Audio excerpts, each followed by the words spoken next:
HSCT for autoimmune diseases, treatment day by day.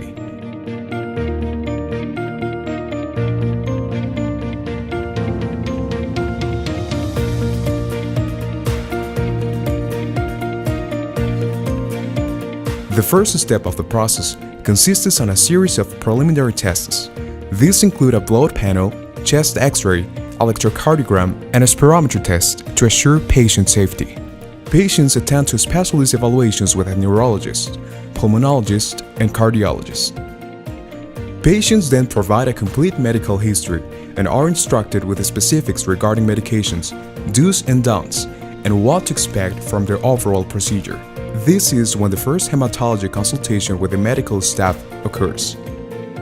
As soon as the medical team evaluates the preliminary test and conclude patient is ready for chemotherapy, 2 consecutive days of cyclophosphamide begin.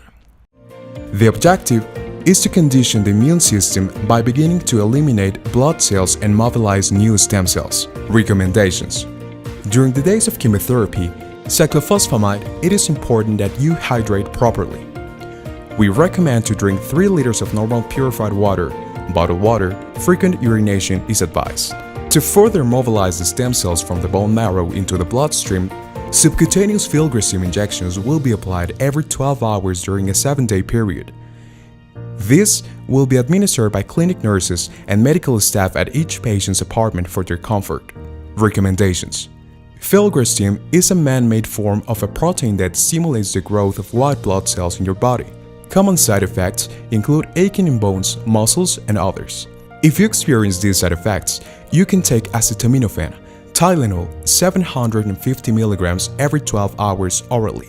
During this week, an outpatient procedure to install a peripheral catheter at the hospital will take place.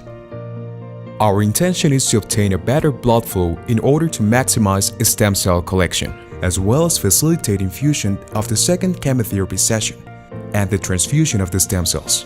2 days prior to the transplant, an apheresis procedure is conducted, whereby, using an automated cell separator, stem cells required for the transplant are obtained. These are not processed, only stored at a controlled temperature. Once sufficient stem cells have been harvested, 2 days of high-dose cyclophosphamide chemotherapy take place in order to further reduce white blood cells and suppress the majority of the existing immune system.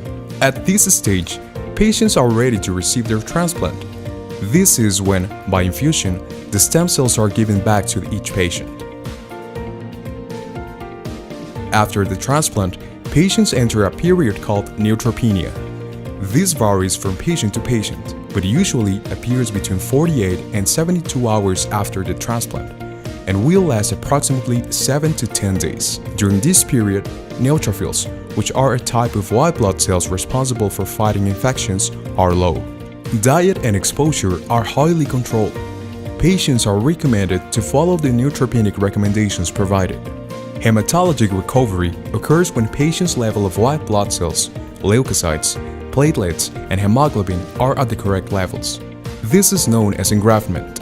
Upon recovery, a rituximab infusion is given in order to deplete any remaining lymphocytes. At this point, patient can return home.